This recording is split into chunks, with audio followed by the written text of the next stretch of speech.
here. I'm just carrying on with my series of the silk paper.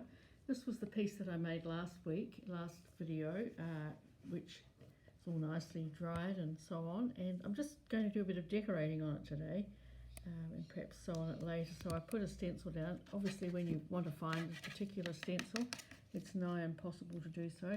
So I've gone with this big one. But when we finish with it anyway, you won't recognise that well. So you pop your stencil down, put a bit of colour in the space in it.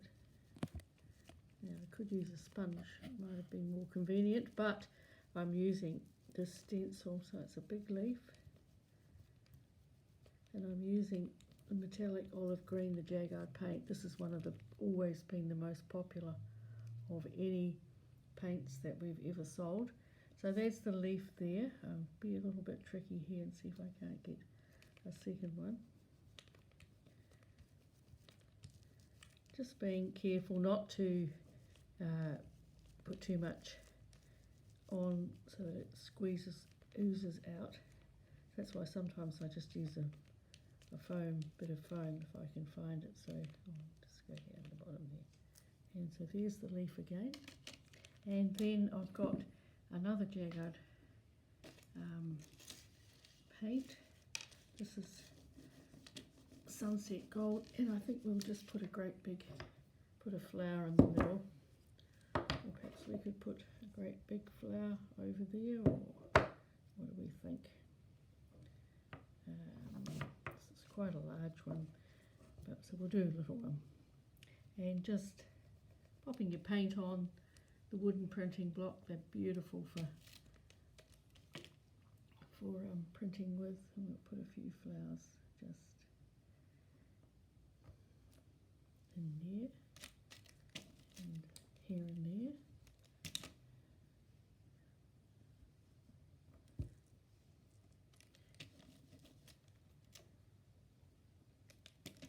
And just there. So that you can actually see what I'm doing. I'll pop one up in there as well. And then when it's dry, I'll add stitch to it so it'll improve its look a little bit. So that's just that to show you very, very briefly. And to show you the sort of thing like using stencils for base, and then a printing block for the top, and I've machine stitched on it, so it just gives it's a nice background to work on.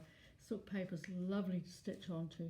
And last time I showed you this piece, which has got all the twin needling of it. It's really one of my favourites. But secondly, here's another one. And how does that make this so rich with all the freeform stitching all over it?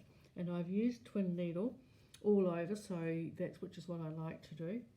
And so that's just one little thing that you can do on your silk paper to make it interesting. And the other time I talked about this flower. And to make this flower, I actually used a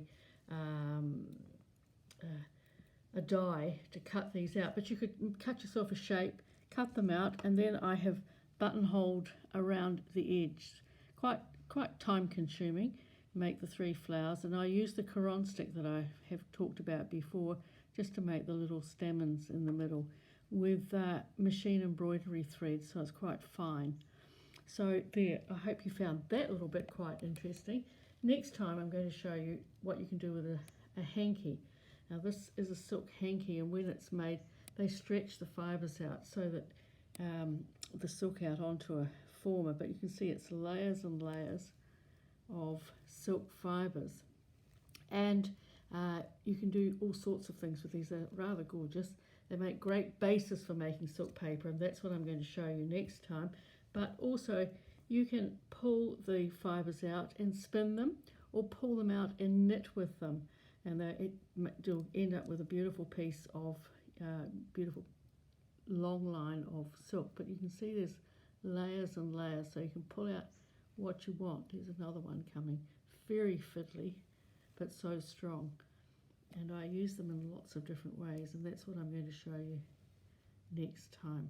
So I hope you found that a little bit interesting, a little bit useful, and we'll see you again next time. Cheerio.